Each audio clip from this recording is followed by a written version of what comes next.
So आजको morning ride साइकलमा let's go.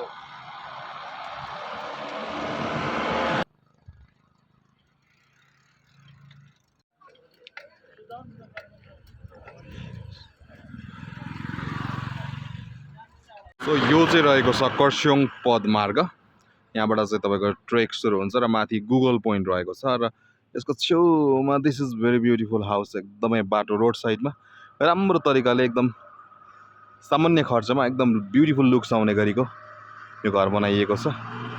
पछि कतै चियाबारीको डाँडामा यस्तो घर बनाउने मेरो पनि विश छ।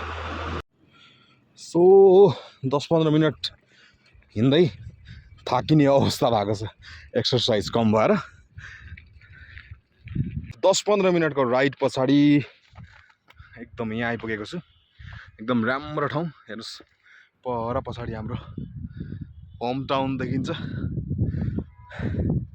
ओके, दिनहरूले झुकाइरहेको छ हरेक दिन, कहिले हुस्से कहिले घाम। आज मस्त मिठो घाम लागेको छ र यो अब हिउँद सकिएर बर्खा स्टार्ट हुने टाइम पनि होला। अलिअलि पानी पनि फाटाफुट्टा परि नै रहेको छ।